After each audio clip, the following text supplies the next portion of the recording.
healthy body image is a bit like a great work-life balance. We know we definitely want it, but we're also not 100% clear on what it actually looks like or how to get it. And the fact that body image is a hot topic right now hasn't made things any more straightforward. Because mixed in with all of the good advice, there is a whole bunch of conflicting information and misconceptions that have muddied the waters even further. Is it more empowering to work hard in the gym to get the body I want? Or to accept my body as it is? Should I get a boob job, Botox, lip injections to feel more comfortable in my skin? Or would that mean succumbing to sexist beauty ideals? Does wanting bigger boobs make me a bad feminist? Should I even be thinking so much about my body image? Or is that just adding to my fixation over how my body looks? Questions after questions. So before we get practical, let's clear this up once and for all. What exactly is this thing we call a healthy body image? Self-esteem, confidence, body image. What's the difference? When it comes to body image, a lot of different terms get thrown around. So to make sure we're all on the same page, here's a quick overview of the key concepts. Self-esteem. Your self-esteem is your general opinion about your worth as a person.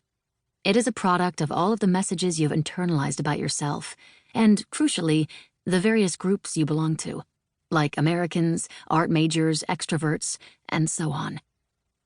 Someone with a healthy self-esteem knows they have flaws just like everyone else, but they generally think of themselves as a good person who is worthy of being loved, respected, and treated well.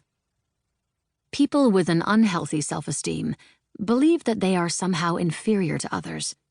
They are very critical of themselves and tend to focus mainly on their mistakes and weaknesses. At the same time, they ignore or downplay positive experiences like compliments or achievements.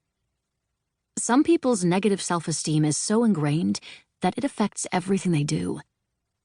For others, self-esteem issues only pop up in especially difficult, stressful situations.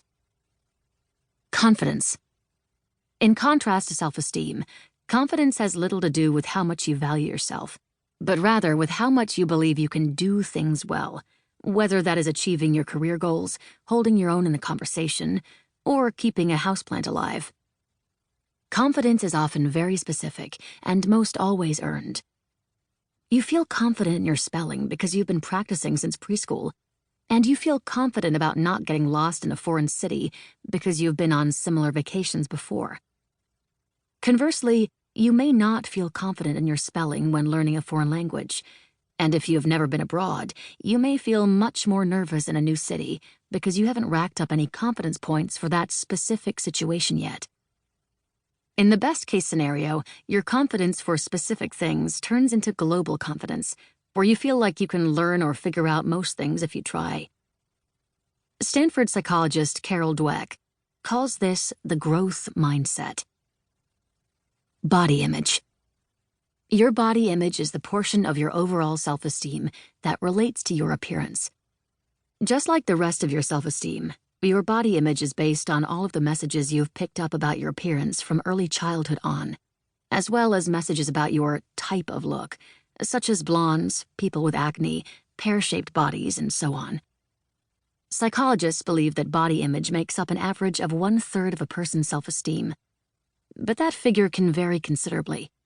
For some people, what they look like has almost zero significance to them. For others, how they feel about their appearance, whether that's good or bad, has a huge influence on their self-worth. So, how I feel about my looks has nothing to do with confidence? Correct. Although confidence, or not feeling confident, are perhaps the most common terms people use to talk about how they feel about their body, technically, whether we do or don't like our appearance is not a matter of confidence, but of self-esteem, and specifically body image.